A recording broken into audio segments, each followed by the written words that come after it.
Let's move on here. So atone for a man is that submissive. He's submissive to his Redeemer, his Maker, and is under a operational guidance from that Maker.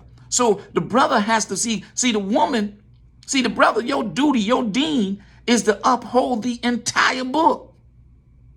And you got to understand with the sacred writings and the scriptures, the scriptures are as vast as the ocean, that the waters that cover the earth. So you can never stop studying, brother, to improve your deen. You can never stop studying, sister, to improve being that virtuous woman. So you got to study, man, until your teeth break. So you have to be consistently seeking to improve your essence, to improve your makeup, to improve whom you are under the banner. See, you see in verse number 10, it says, an army and under the banners. So the virtuous woman and divine marriage is protected under the banner. You know, a host of angels. You know, when they say in certain belief systems, it says that when they get married, let no man take it under, or divide. You are equally one. You are yoked. That woman comes out of my rib, but I'll get to that in a moment. But the point is that you have to understand why she's bent. So when you out of pocket, brother, she come out of a bone, out of a rib that is bent. And why she bent, brother? So when you get out of line, and you out of place, her bentness straightens you right back up and place you back on that straight and narrow path that leads to the master of the universe.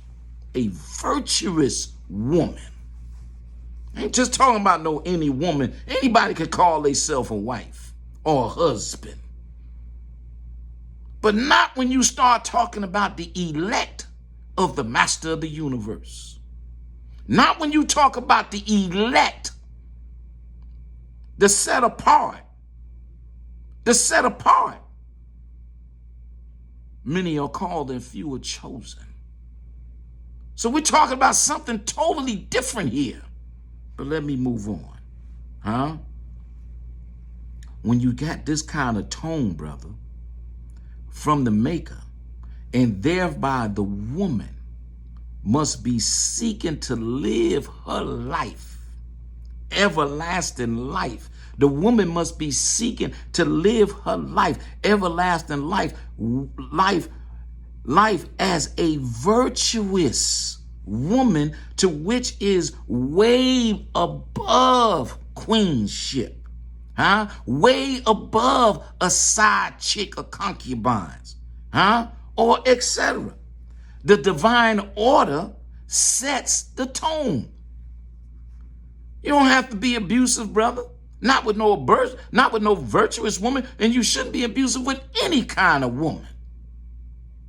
But let me move on. Why I'm in love with my wifey so much after 30 years of divine marriage, holy, sanctified marriage, is because we see each other in our future, in the world to come. The world to come, the world of absolute. See, we only in this world for a minute, but there's another world. Unless you're gonna have to come back, because you didn't straighten out your cocoon. But I'll talk on that in a second.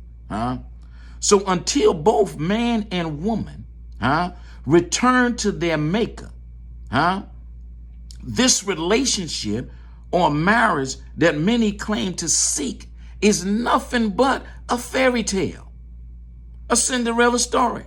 People want to know why they're getting divorced. People want to know why their marriages are not successful. People want to know why they end up in assisted living in the latter days of their life alone. Now, if you're a widower, that's a different story. Brother, if your wife died, and that's a different situation.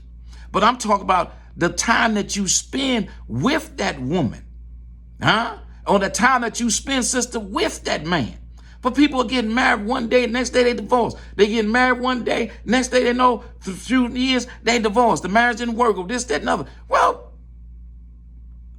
there's a principles, there's desires, there's a certain level of communication and understanding and finances and things in that. But we get into that with marriage motivated moments. But let's get back to this. Not to mention why the divine created the woman. We got to also understand her essence. Why was she even created? Why was the woman even created?